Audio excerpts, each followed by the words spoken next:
My focus is on acute lymphoblastic leukemia, and when Lenny and I were discussing the scope of today's talk, what he encouraged me to do was to focus on how genomics has really blazed a course from the most fundamental discovery right through to translational approaches that are now impacting the lives of patients with acute leukemia. These roads are long ones, and a decade ago we started using genomics to examine the basis of ALL in two very complementary ways. One, to try and completely lay bare the landscape of genetic changes, both somatic and inherited, in an otherwise reasonably well understood malignancy. And then to try and use this information to cure the last 10 to 15 to perhaps 25% of patients for whom existing therapy is ineffective or only transiently effective.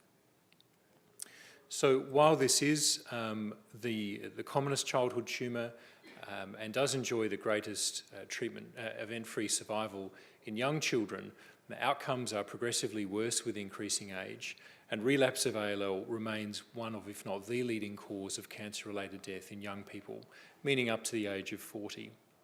Most of our efforts thus far have focused on genomic discovery in younger children, that is children up to the age of 16, but increasingly we're recognising the importance of deploying these approaches to adolescents and young adults, and although perhaps not directly relevant to today's discussion, it's very important to also extend these efforts into older adults with leukemia as well. So when we started this work about a decade ago, virtually all of our risk stratification and classification of ALL was based on two main laboratory tests. One was karyotyping or cytogenetic analysis at the time of diagnosis, a very low resolution technique designed to detect gross chromosomal changes, which is able to identify recurring changes in about 2/3 to 3/4 of children with ALL. Either gains or losses of whole chromosomes, for example. One of the most common subtypes has gains of whole chromosomes, or frequently rearrangements of chromosomes that are very important in deregulating blood cell development and initiating leukemia development, but alone are usually insufficient to cause leukemia. We also know that, or knew at that time, that a substantial minority of children lacked one of these recurring changes, and the frequency of these genomic unknowns, if you will, increased with increasing age. And the second factor that is still very widely used and very important to guide risk stratification is measurement of minimal residual disease. That is how well leukemia is responding in the early stages of remission induction therapy. Now, these two features are still very important clinical tests, but they're grossly inadequate to fully explain the diversity of genetic and clinical features of the disease. So a decade ago, before any next-generation sequencing and before completion of the Human Genome Project and its application to cancer, we were using what I've termed here first-generation genomic techniques to try and better understood the genetic landscape of ALL. And by this I mean microarray changes that are genome-wide approaches, but there's still only a sampling of the genome, looking every 1,000 bases or so for copy number changes, gains and losses of genes. Changes in the transcriptome, so microarray gene expression profiling, and limited sequencing, looking for coding mutations in genes. Now, although these are not truly comprehensive genomic interrogation techniques, they arguably set the stage for the vast majority of what we now understand to be abnormal in ALL. They identified over 50 recurring targets of genetic alteration, many of which fell into logical pathways that drive cellular growth and proliferation. One of the most striking is changes that target the normal process of lymphocyte maturation, particularly in B lineage ALL. And this made perfect sense because we were seeing over and over again, in over 2/3 of cases, genetic changes that were targeting the early transcriptional regulators that normally control this process of lymphoid maturation. And the location of where these genes act is entirely compatible with what we see in ALL, a block in maturation at the early stages of lymphoid development. But a number of other pathways are mutated, some of which are involving very well-credentialed cancer genes, tumour suppressor genes, and oncogenes, but also a number of pathways and a number of specific genes which are entirely unexpected and are now the grounds for active research.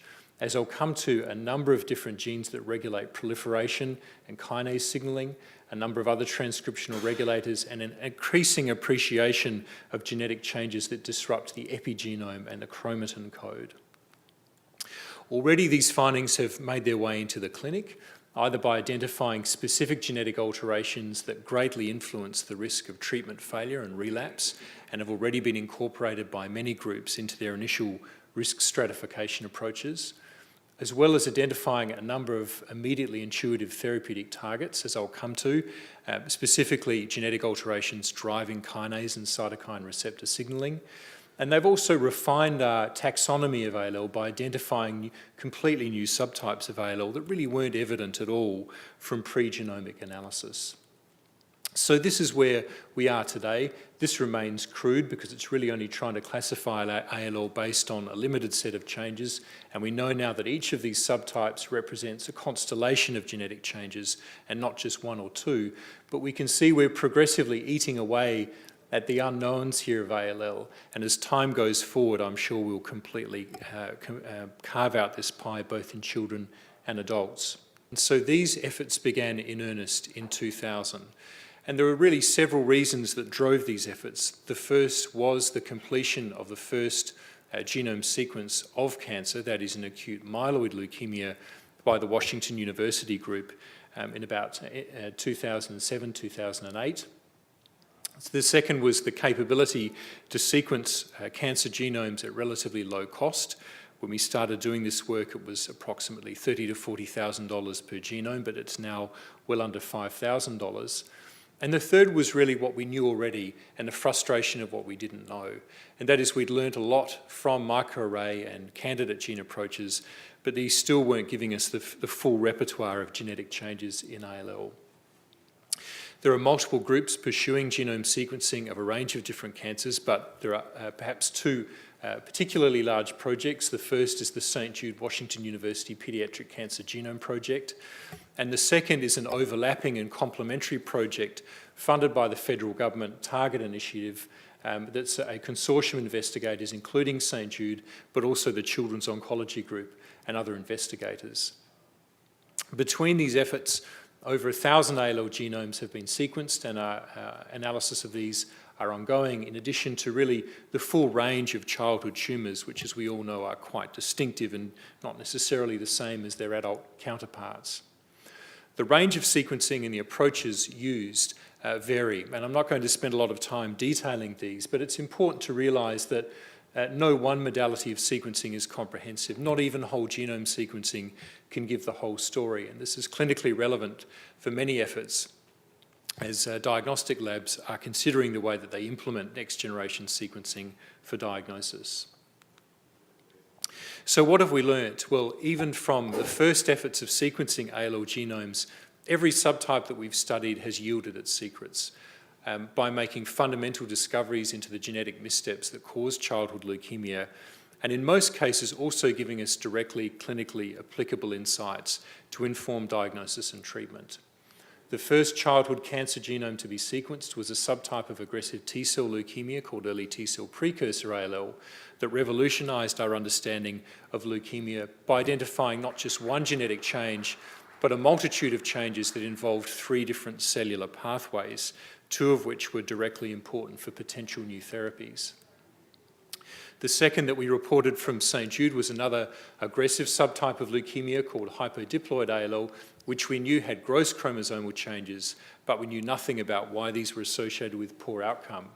We were able to subclassify this form of leukemia into 2 different types with quite distinctive genetic changes otherwise rarely seen in other tumours of any sort. And notably, we found that half of these have an inherited basis with mutations of P53.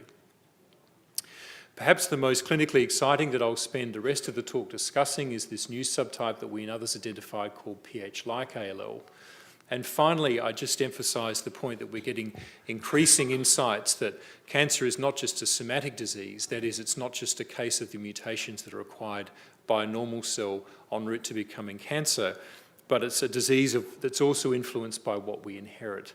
And we're finding both from genome-wide association studies of very large cohorts, or rare but highly informative kindreds where multiple individuals have leukemia, an increasing number of genetic mutations that either subtly or markedly influence the risk of leukemia. So for the rest of my remarks today, I'd like to focus on this subtype called BCR-ABL-like or PH-like ALL as one of the most translatable forms of genetic discovery in the last few years in the field. So the naming of this entity stemmed from studies relating to BCR-ABL positive leukemia, which, as many of you would know, is founded by the Philadelphia chromosome, this rearrangement between chromosomes 9 and 22 that encodes a constitutively active tyrosine kinase, BCR-ABL. And itself, it drives two very different diseases, a more indolent chronic myeloid leukemia, more typically seen in adults, and a very aggressive B-cell acute lymphoblastic leukemia, perhaps not so common in children, but more frequently seen in adult ALL. This is an aggressive disease, and CML, although initially often responsive to Gleevec and sons of Gleevec, can then progress over time either to acute myeloid or acute lymphoid leukemia, which is called blast crisis. And we and others a few years ago showed that the lymphoid forms of this disease classically have alteration of a transcription factor gene called Ikaros or IKZF1.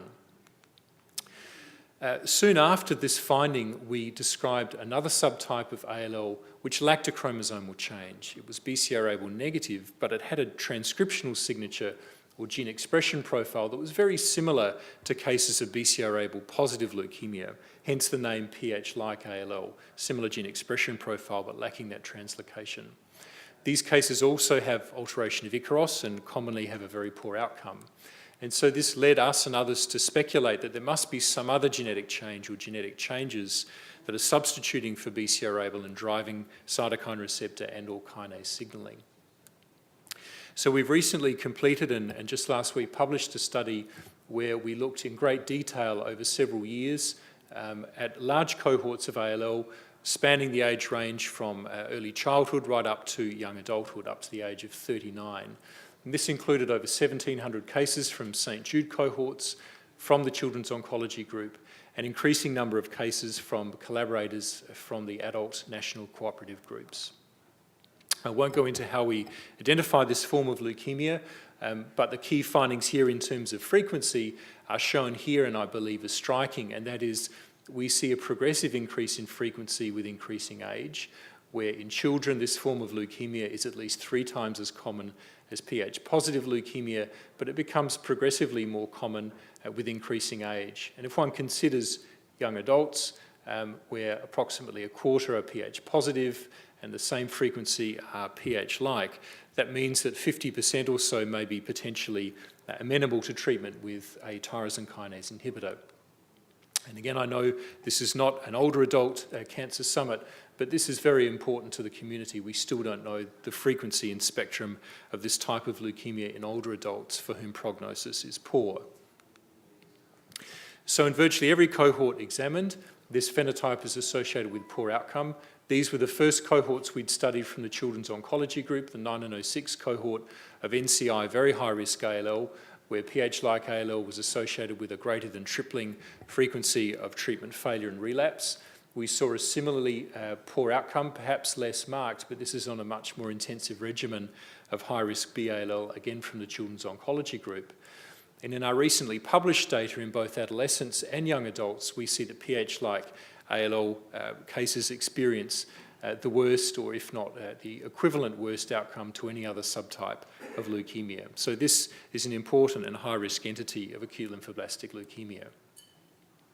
The genetics are complex, but I would like to spend a few slides going through some of the salient points of this, partly because they're clinically very important in terms of how we think about treatment, but also I think it illustrates, and I'll show a couple of examples, the power and indeed beauty of genomic analysis in identifying some of these quite remarkable and often astonishing types of genetic alteration. So there are several main subtypes. Approximately 50% of these cases have a rearrangement of a cytokine receptor called CRLF2, and these cases often have a concomitant mutation of a Janus kinase gene called JAK2, most frequently, and these two proteins interact and together drive aberrant signaling within lymphoid cells. In the remaining cases, there are a range of different alterations targeting cytokine receptors and tyrosine kinases, and most frequently these are rearrangements, as I'll come to in a moment, but a minority have perhaps more subtle alterations, either sequence mutations or very small DNA copy number alterations, again, many of which target genes that have important roles in driving kinase signalling. And as with pH-positive leukemia, we consistently see this theme that it's a polygenic disease. One has mutations that drive signalling, but also mutations that impede the normal process of lymphoid maturation, most commonly deletions or mutations of Ikaros. We first put our toe in the water of sequencing, if you like, a couple of years ago with RNA sequencing, the suspicion being that as BCR-ABL is a fusion, and RNA sequencing is particularly adept at identifying fusions, we'd use RNA sequencing to see if these cases indeed had fusions. And in our first 15 cases, the results were quite striking in that we saw a range of different fusions identifying a relatively limited number of tyrosine kinases or cytokine receptors, but with a diverse range of fusion partners. And this is why, for one reason at least, it was difficult to identify these cases as being a homogeneous entity, because the pathways are common, but the genes involved were different between different cases. So moving forward to the more recently completed study, this just shows the experimental approach. We didn't have the capability of sequencing all of the cases in this cohort, but we used a tiered approach to identify pH-like ALL and then select those cases for sequencing. We identified, depending on age, as I mentioned, up to a quarter of patients with pH-like ALL. We then checked for rearrangements of CRLF2, which I mentioned occur in about half of these cases, and the rest was sequenced, with RNA sequencing in the majority, but also a subset underwent whole genome and exome sequencing as well. And then we close the loop, if you like, by with each new alteration we find testing for recurrence in extended cohorts of ALL. So this is a fairly unpleasant, ugly-looking heat map, I'll admit, but I'll go through a couple of examples from it in the next couple of slides. But this is an attempt to show the overall complexity and diversity of this entity in a single slide. These columns refer to individual cases of pH-like ALL. They're divided into classes that I'll come to in a moment. And the individual green boxes here refer to a kinase target, and the light blue boxes here refer to the diverse range of fusion partners that are deregulating these kinases.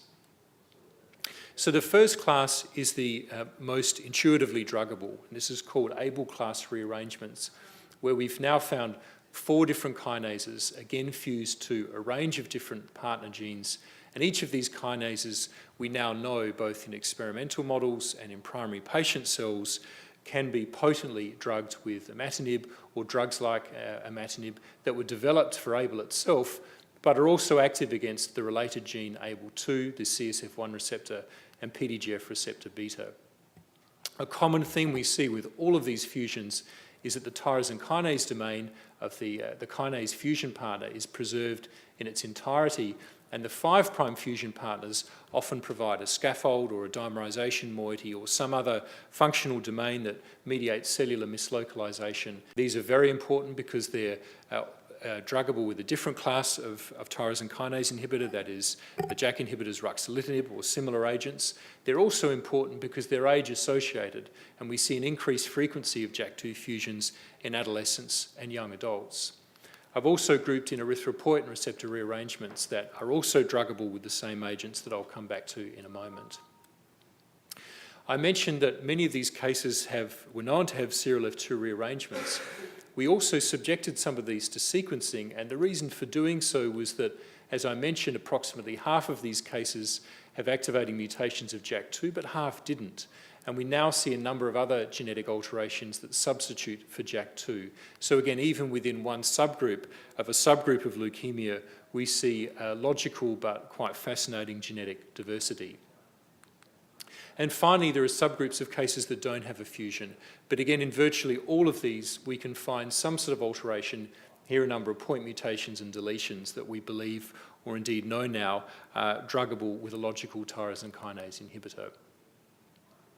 So now if we try and collapse this information into its simplest TKI-focused form, we can group these alterations into several classes.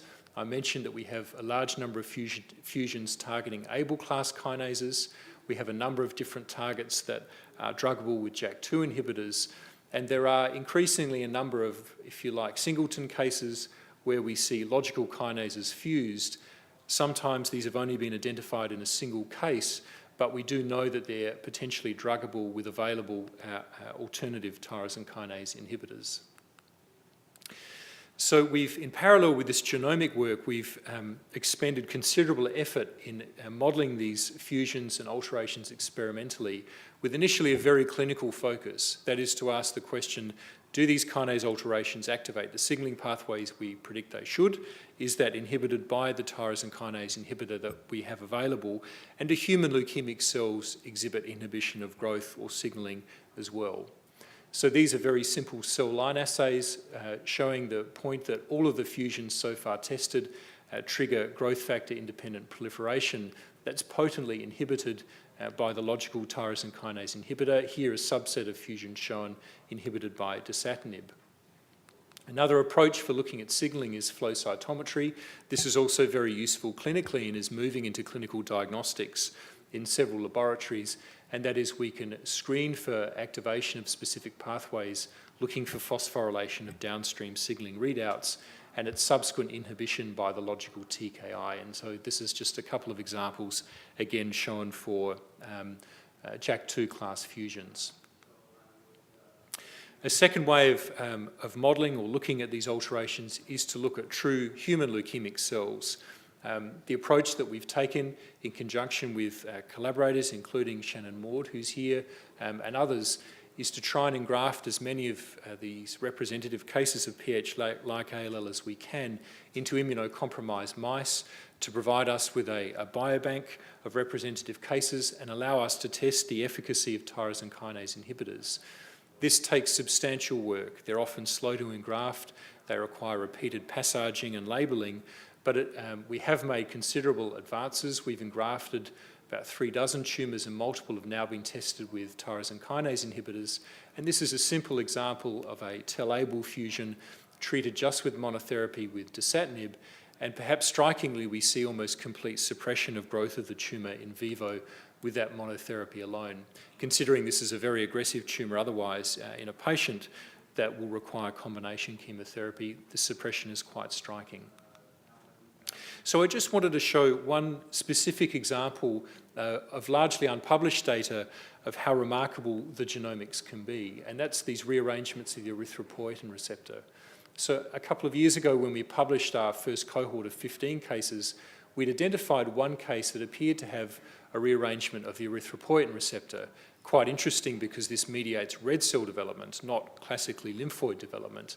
This shows the increased coverage of expression across the erythropoietin locus from RNA sequencing. And actually at the time we didn't have good algorithms to robustly and automatically map these rearrangements into such complex regions, and a great deal of manual work went into this.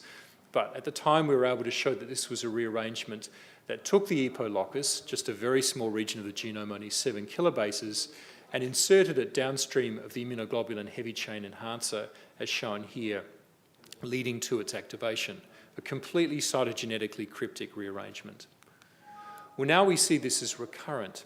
And so this is representative data for half a dozen cases, again showing RNA sequencing read depth across the locus.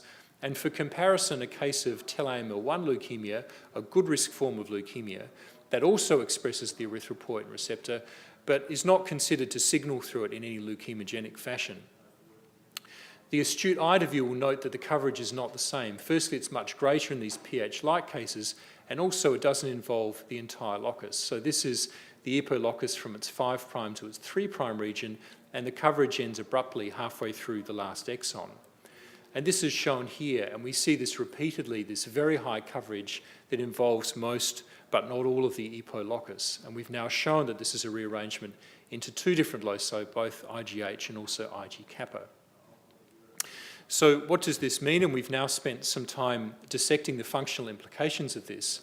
Well, the erythropoietin receptor is classically a homodimer that binds to its ligand, erythropoietin, and signals through its intracytoplasmic tail through a number of different tyrosine moieties, one of which, the most proximal, is absolutely required to activate signalling downstream. But then there are a number of distal moieties that may help augment signalling, but they also negatively regulate receptor signalling, either by switching off this tyrosine or by internalising and degrading the receptor. And this now makes perfect sense where we see the position of these rearrangements that we see in ALL. So here they're shown as a position in the EPO protein where the rearrangements end. So in every case we see preservation of this proximal tyrosine moiety is shown here, but in virtually all of the cases, all of the distal tyrosines are removed. This is reminiscent of an inherited disorder called primary familial and congenital polycythemia, which is not a tumour, but it results in red cell proliferation and high red cell counts and hypersensitivity to erythropoietin itself. The difference is that in this congenital condition, we see sequence mutations. In contrast, in ALL, we see rearrangements, but not sequence mutations, that truncate the receptor, but at exactly the same sites as shown here. So we would predict that the effects would be the same. We would see truncation of the receptor, that we would see a lack of internalisation and high expression of the receptor, and increased proliferation and increased JAK-STAT signalling. That's exactly what we see. We see enhanced overexpression of the EPO receptor in cases that have this rearrangement. We see a marked STAT5 phosphorylation that's completely attenuated after administration of ruxolitinib, as shown here. And we see that primary human cells, leukemic cells that harbour this rearrangement, are quite sensitive to monotherapy here with the JAK inhibitor ruxolitinib. We've also shown now in xenograft models of EPO-rearranged leukemia, again quite potent inhibition of growth in a mouse of these leukemic cells, again here shown for the EPO-rearranged tumours treated with ruxolitinib compared to control. Well, now we see this as recurrent.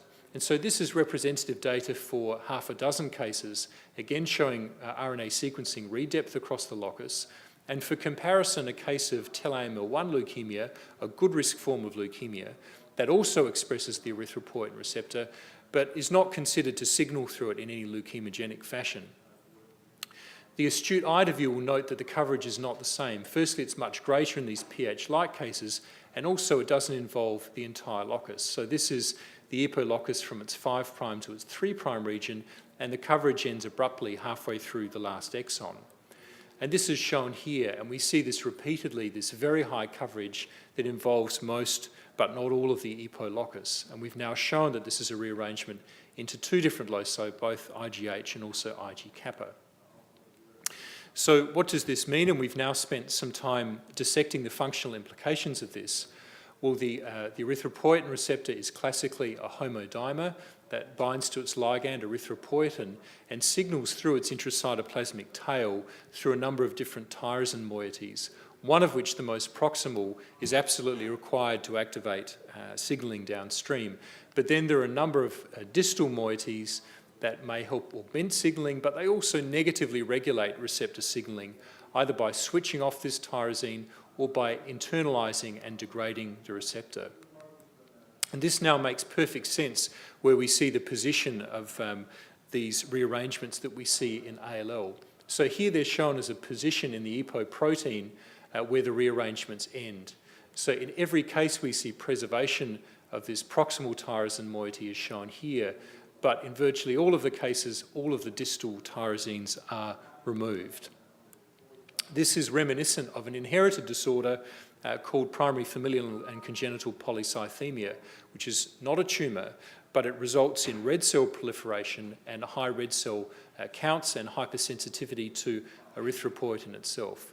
The difference is that in this congenital condition, we see sequence mutations. In contrast, in ALL, we see rearrangements, but not sequence mutations, that truncate the receptor, but at exactly the same sites as shown here.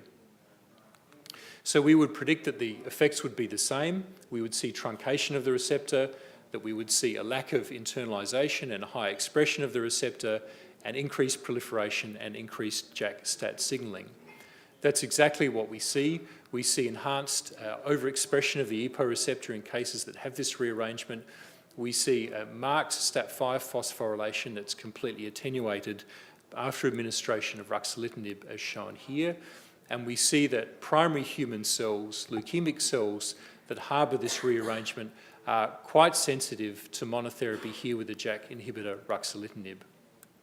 We've also shown now in xenograft models of EPO-rearranged leukemia, again, quite potent inhibition of growth in a mouse of these leukemic cells. Again, here shown for the EPO-rearranged tumours treated with ruxolitinib compared to control.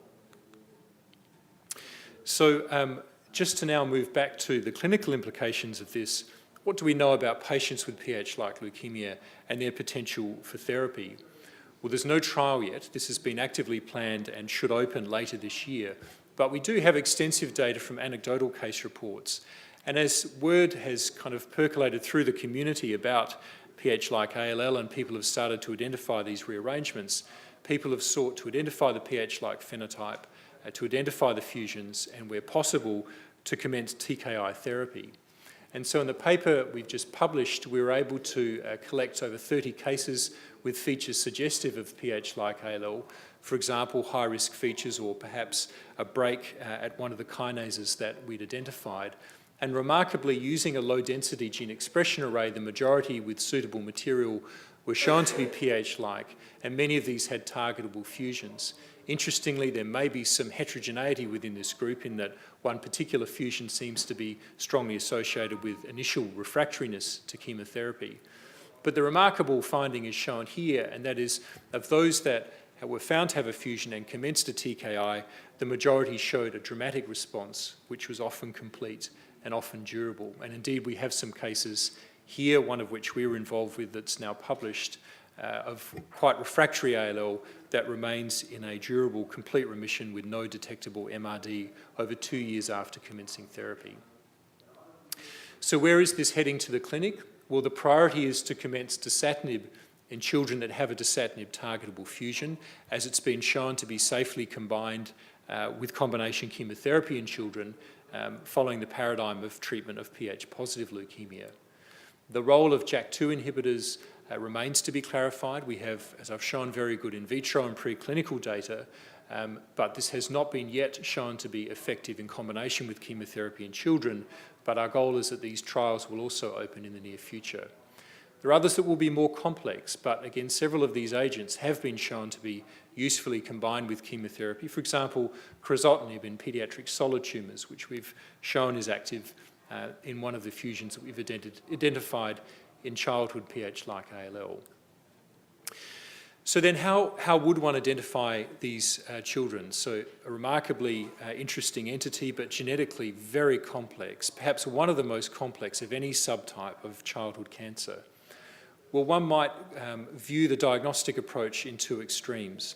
So at one extreme at St. Jude is the Genomes for Kids program, where by the end of this year, every newly diagnosed or every newly presenting relapsed child with any tumour will have comprehensive next-generation sequencing with whole genome, whole exome and transcriptome sequencing, with reporting of variants that we know or believe to be of significance to cancer development or treatment, and also the option to receive information about germline alterations that, again, are believed to be important for management of childhood disorders. Now, that's very exciting, but clearly at the moment could not be extended to every child in North America with cancer. Perhaps in future it will be, or indeed around the world. So a complementary tiered diagnostic approach that's being used by the Children's Oncology Group, as it manages many more children, is as shown here, where children go through their conventional diagnostic workup. The entities that are known never to be pH-like are set aside, and then the remainder go through tiered screening, including FISH for important rearrangements, a low-density gene expression profiling array that can be performed within 24 hours, and of those that are found to be pH-like, they go through what we know, that is the fusions we know of for testing, or if they remain negative, they undergo next-generation sequencing, starting with RNA sequencing and then moving on to whole genome sequencing. Again, with the goal of directing children to the logical TKI in a trial-based setting. So to conclude here, I hope I've given you some excitement and some flavour for the work that's ongoing in ALL in the childhood setting. This is a very important subtype of leukemia, particularly in older children, adolescents and young adults. And potentially, again, in older individuals, we believe that over half of patients may be amenable to therapy with a TKI.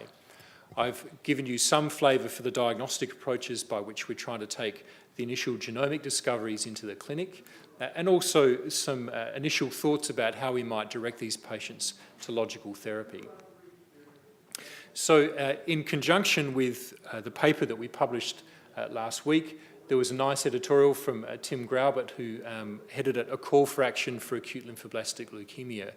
And it was a call for action in many respects, not just to diagnose this entity and to have these children treated in an appropriate fashion, but to be much more comprehensive, systematic and rigorous in how we do our research in ALL and develop the complementary experimental models.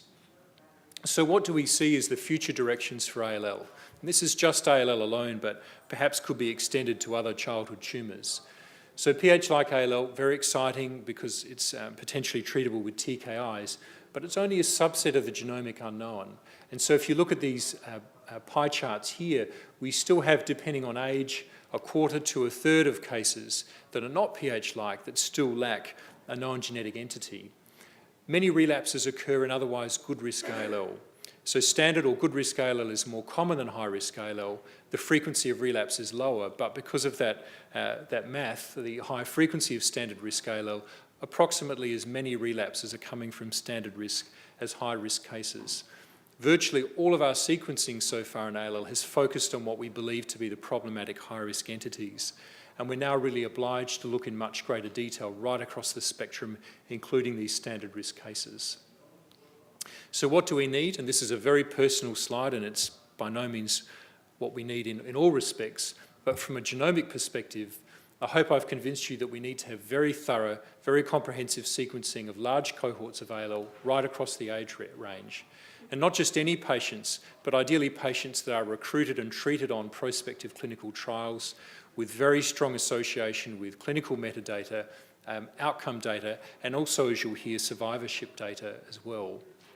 It's very important to have the primary tumour material for biobanking, for xenografting, so that we can, for example, perform activity assessments of TKIs or other therapies. And I feel this is very important to continue this sequencing because we've really, I think, only just started. There's obviously tremendous excitement about pursuing clinical sequencing. And I can't imagine any of us here who wouldn't want their own child sequenced if they develop cancer. But this retrospective discovery must continue so that we have that fundamental information to inform the results that are obtained from clinical sequencing. One of the most challenging aspects is engagement with pharma. Often they may be perhaps less keen to deploy a new agent in the paediatric setting for many reasons. Perhaps the market size is small, or the unwillingness to compromise a late phase trial in adult tumours or adult leukemia. But there are clearly a number of agents that are very attractive for a range of different malignancies, if not just for a gene, but for a pathway or for a whole subtype of leukemia or another childhood tumour.